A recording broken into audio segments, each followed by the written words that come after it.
Welcome to the STARS program, seniors taking active roles in society. And now, here's your host, Anita Finley. My very special friend and the major author of celebrities. And this is Darwin Porter. And before we do that, let me tell you that after this, we're going to hear from Courtney Miners, who is the AGI Medical and Dental Center nutritionist.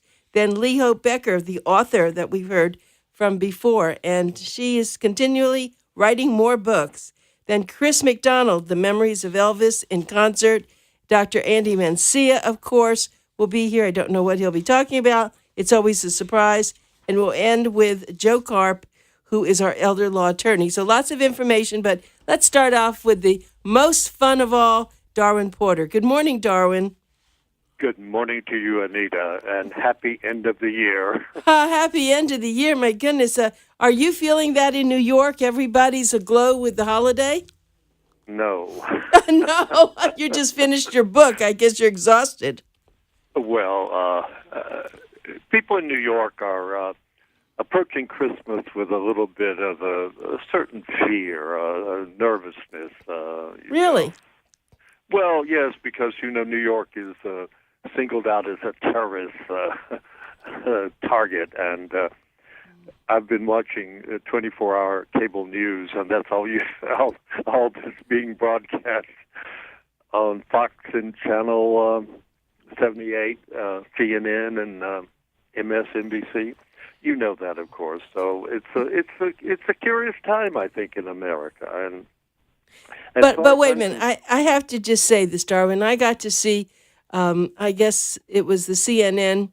They have been doing things on the 60s, the 70s. Now it's coming up the 80s. Oh, yeah. This is This is not something new. No, not at all. Not at all. But it's taken on a new turn, and it's been a really one of the strangest weeks of my life with massive media coverage. And by the way, did you get my book on Bill and Hillary? Not yet. It said that it was on its way, and I'm waiting for the downstairs condo to tell me the book has arrived. I'm sure it'll be today. Well, your picture is in the very front part of the book with a dedication page. You're kidding. And already people are asking me, what pictures did Anita make? Hey, Darwin, stop it. You are kidding. No, I'm not. And you know what I tell them? I say, well, my favorite was Night Train to Yuma. She was also outstanding in This Woman is Dangerous. You must be talking about Anita Ekberg. But anyway, the everything has been prematurely linked. I've had such a strange week. International coverage on everything, but not necessarily the way I expected. It started out, I got up one morning, and I got all these vicious emails from people. They said, we've always cooperated with you in the past. Why have you released a new book on Elizabeth Taylor, and you didn't even alert us? You're kidding. I didn't know what they were talking about. And then I found the Daily Mail in London, the largest circulation paper in the world, did a great big 2-page spread, but it wasn't, they'd done that before on Elizabeth Taylor. I wrote a book called Elizabeth Taylor, There Is Nothing Like a Dame. Right. Well, I think there's no new book on Elizabeth Taylor, but what happened, this indicated that it had just been released. They'd once, in 2012, did a completely different story. The point that I'm making, I tried to quickly clarify that. I think what happened, as far as celebrity gossip goes, people got tired of hearing that Charlie Sheen tested positive for HIV, so they took up something new. But this concentrated on a very different subject, and believe it or not, it has to do with childhood sexuality, meaning Elizabeth, shall we say, launched her love life at a very early age, and many articles now have been written about child sexuality. I mean, in Elizabeth's And then what happened at the same time, Mickey Rooney, someone has done a new book on Mickey Rooney, and his second wife, the one Betty Jane Race, who was Miss Alabama of 1944, said that she walked in. She had married she was the second wife of Mickey Rooney. Ava Gardner had divorced her. And she said she walked in and discovered Elizabeth Taylor servicing her husband, and Elizabeth was 14. Well, I've checked that date. Elizabeth was actually 13.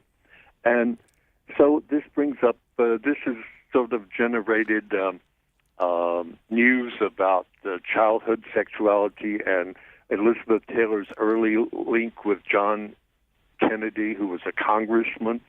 She actually met him in 1939 when his father was the ambassador to the court of St. James, and they went horseback riding together, and she was 7 years old, and John F. Kennedy was 21, and they had a nice weekend, and then when they started to leave, she kissed him on the mouth, and she says, "In a few years, I am going to marry you." That was in your book, or that was in an article you wrote for us also. Yes, and so they're reprinting that, and then they got together, shall we say, when they were when he was a congressman. But the point that I'm making is these kids, these kids start early. I mean, we've just heard scandals that high school students are now texting nude pictures of themselves to each other. And, for example, Rooney said he was seduced when he was 10 by an 11-year-old girl. And then Peter Lawford was known for taking Elizabeth's virginity, but he said he was 10 years old when he was seduced by his 35-year-old nanny. So, it's called getting an early start. So anyway, I survived the Elizabeth Taylor onslaught. And by the way, once the Daily Mail runs something, at least 200 newspapers around the world, including in the Serbo-Croatian language, pick it up and do their own version. And, it really stimulated a lot of talk about child sexuality, which a lot of people don't know about, but it certainly exists, and often begins that when kids are 6 years old. Well, now they're so mature, Darwin, when they're 6 years old. I mean, it's interesting. The triplets in Miami, our grandchildren, when they were probably 6 or 7, they had these little high heels. They were playing with makeup. I mean, that's what. So maybe it was okay years ago because there was just less attention to it. But now, of course, we're getting more sophisticated on the subject. Yes, it's true. Well, it certainly has stimulated a new interest in my Elizabeth Taylor book. I'll have to go into a reprint real quick. I was just going to say, do you have any in storage? Well, I do own the ebook. It's sold out immediately. And, you get this kind of publicity, and it reverberates. But no sooner had I survived that than the Daily Mail, I don't know how they got a copy, but they got a copy of the book dedicated to you. And they did a big splash on it's called Bill and Hillary, So This Is That Thing Called Love. And now the first...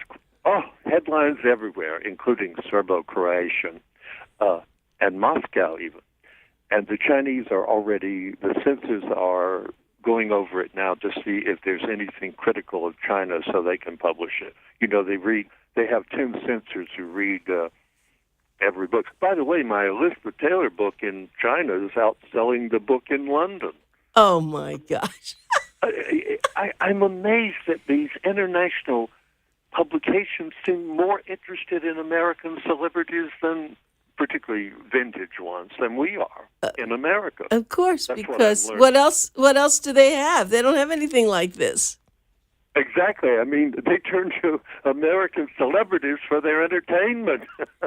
Well, I certainly, will you please tell Danforth that I watched his video that he did because he said, I really want you to see what I'm saying. It was splendid. Tell him I thought he did a fantastic job. I loved hearing it. I was really in awe. So tell him that, Yeah, please. well, the thing about Bill and Hillary, the first question people ask me, I was on Radio Europe, and they said, is it a pro-Hillary or an anti-Hillary book? Because that's how every book has fallen into one of those categories. Actually, it's neither.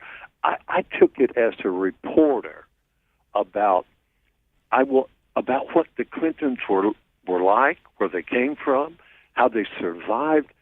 I'll tell you, you would have to be tough as nails to survive the 8 years that they went through. Yes. And they want to come back again, of course. And I got a comment that I found a friend, that Bill Clinton told a friend, and he said, I want it to be the second coming of Camelot with my Queen Guinevere. No kidding. So I think that's a great quote. It is. And I was listening to Jimmy Kimmel the other night, and where it was when Hillary was on, and she was talking about how Bill would love to be president again, of course, and also what is the name if she is president? What will he be called? He will be called First Gentleman. Is that true? Well, that's what the social secretary of the White House suggested, that it should be called. There was talk of First Man, but she thought it should be First Gentleman. Well, the other thing Hillary was saying is, of course, all presidents, even when they're no longer the actual president, are referred to as president. So will they be introduced as President Bill Clinton and President Hillary Clinton? No. Oh. No, no, this time they can't. There'll be confusion. Right. It will make them look like co-presidents. Now, I heard from the Daily Express that I was really shocked. They said, we're definitely going to do a story on your book in London. I mean, everybody else seems to have done one. And they said, but this book, the British libel laws are much stronger in London, for example, than they are in America. And the Clintons have millions of dollars and lawyers like David Kendall, and they're going to sue you. I mean, they said, you are really taking a dare here. And I said, no, I don't think the Clintons are going to sue me. First, I was surprised that he knew so little about the past of the Clintons. And in fact, I think my book is kind compared to the books written about the Clintons. She's been accused of murder and, oh, God. And I mean, he had a really sort of notorious life. But I've gone through it, and I've tried to be fair. And yet it's a great story. I think it'll one day be a movie. It's a fabulous story. Yes. With both good things and bad things, and of course their enemies sometimes are. Someone compared them to the famous bar scene of the galaxy in Star Wars. They said their enemies are sometimes unbelievable. So. I just found it a fascinating story, and it was time to review it. I spent a lot of time when I lived in the South. I was in Hot Springs a lot, where Bill grew up, and I got a lot of stories there. For example, I met this madam. Hot Springs was called the Sodom and Gomorrah of the South. That's where he grew up, because they had all these cat houses, they called them there, and gambling, and Al Capone used to go there. And this woman, she was about 87, and she had run one of the hottest whorehouses in Hot Springs. And she said, I met Bill Clinton when he was 12 years old, and showed up he had saved up this money to patronize one of our women, and he showed up at the door. And she said, I turned him away. I told him to come back when he's 14. And I wanted to fill it with stories like that. Then I found out very unusual things. For example, one of the Bill Clinton claimed who his father was, but I found at the time of his conception, his so-called father was stationed with the military in Egypt, during the war, and he couldn't have been his father.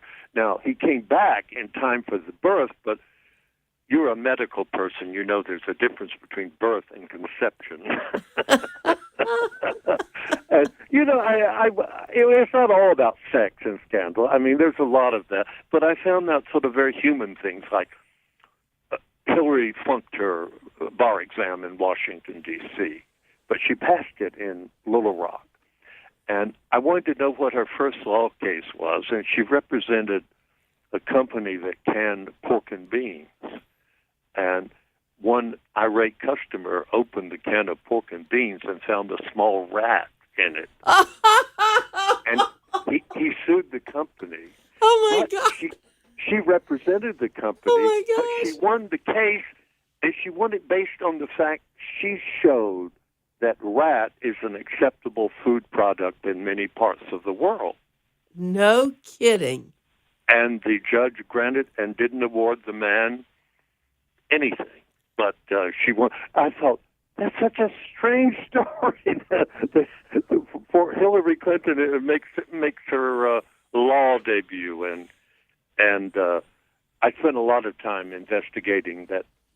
She was accused of murdering Vince Foster, her law partner, and whether he committed suicide or not, or whether he was murdered. And I got some very, very interesting things. I don't believe for a minute that Hillary murdered him. Actually, she was in love with him, and he was a charming, wonderful man, everybody said, and that was a great, tragic thing. And then I was once asked on radio, I said, someone asked me that, and you and I have already done a show on this. I said, to my knowledge, Laura Bush was the only person who ever murdered anyone. And, of course, I'm referring to when she ran over Michael Douglas, not the actor, her school lover athlete who had dumped her. And she crashed into his car that night and knocked him 40 feet and broke his spinal cord. So I mean, you might call that murder, or you could call that manslaughter. So you and I once talked about this on the radio. Only you. And I have to say, people are now chomping at the bit to know about this new book, so I want to just tell them. You are listening to the one and only Darwin Porter calling in from Staten Island, New York. And we have a book that is, when does it come out officially? Is it officially out that someone can now order it? It's just now being shipped. Okay, and it's called... With your picture in it, and you look gorgeous. I can't, you're driving me crazy here. I haven't, I feel embarrassed, actually. It's to be a part of your life. I just don't feel know. I'm worthy of it. Book, you may want to sue me. No, yeah, right. I don't feel I'm worthy of anything like this, but you are very special to me, as you know. And it's called what? Bill and Hillary? What is the name of the book, actually? So this is that thing called love. Okay.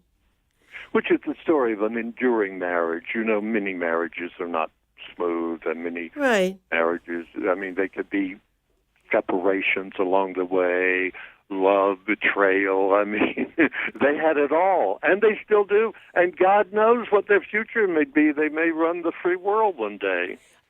Darwin, I just had someone, I guess I was listening to the radio, and they were saying that, is Chelsea really the daughter of Bill Clinton?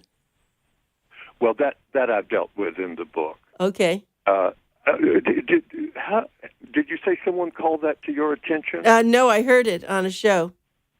On a different show? Oh, yeah, not on my show. Of course not. No, I heard it. I was listening to another show. that's a very serious problem, and I have a small chapter on that, and with a strong belief in Arkansas as to who her real father was. What a tabloid did at the time, they ran a picture of Chelsea and a picture of this gentleman, and they do match. I think she looks very much like Bill Clinton. Well, this picture is almost like twins. And, really?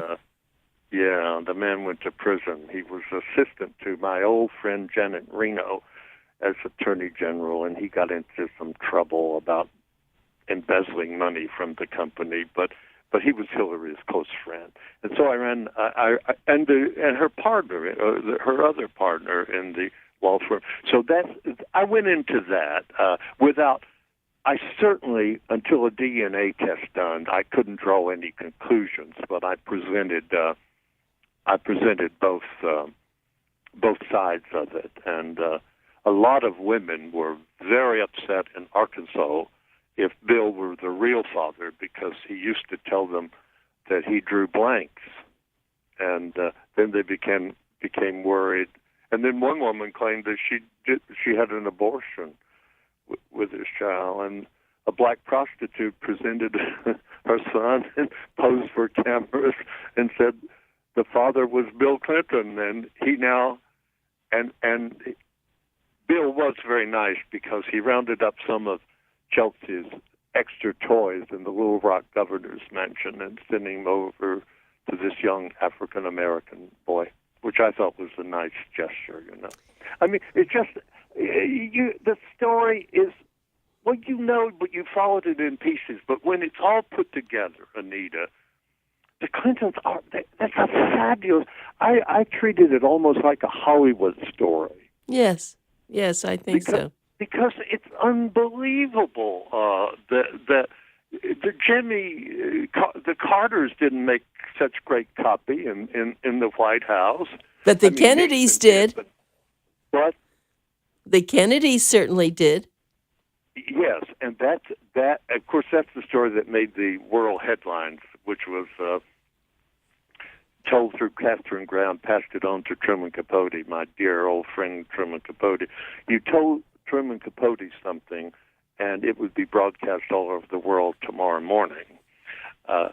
Truman was never discreet, and he gave that party of the century for Catherine Graham, who was the editor of the New York Post, of the Washington Post. Right. New York Post. Yeah, right. She's and which was the story was that Jackie told Catherine Graham that Bill Clinton tried to seduce her one night, and there was quite a wrestling going on in her Fifth Avenue apartment, and then she spread the word. Now, many articles in the newspapers have claimed, that couldn't possibly be true because Jackie was 17 years older than Bill. Well, my God, I've known hundreds of women who were with men younger than themselves. Just because a woman is 17 years older than a man, and also Jackie Kennedy was at the time.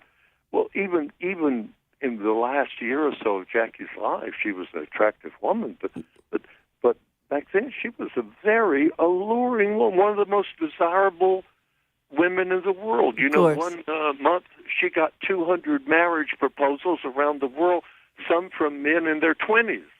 Yeah, I understand that. I mean, we have so many cougars around now. Look at a lot of the movie stars. They're much older. You're right. Jackie was a cougar. And also, in my book on Jackie, I actually ran the pictures of the men she... I don't think any book had done that, but I gathered up all of the men she dated, and often she did date older men many times, but she also dated men 20 years younger than herself. And so for people who are listening to the show, I must tell you that you could get the book Jackie O, and it was a fabulous book. So any of the stories that Darwin Porter writes and puts into these celebrity books are worthy of your buying, sitting there, especially it's been a rainy weekend here. Just sit there, and the pictures are amazing. Every book he writes, I just cherish. They are, whether I know of the people, like the people, don't like the people, I have just read all of them. And the one coming out, I am desperate to read. So, Darwin Porter, we are just about out of time here. And I have to just say that I am so thrilled to talk to you, and I'm so proud of you that you were able to put this book out, how hard you worked to get them out, but you just need a little time to relax. You just have to, Darwin. I know you don't know the word relax. No, I have a deadline January 20th. I'm working day and night. And what is the next one? The next one is James Dean, Odds Against Tomorrow.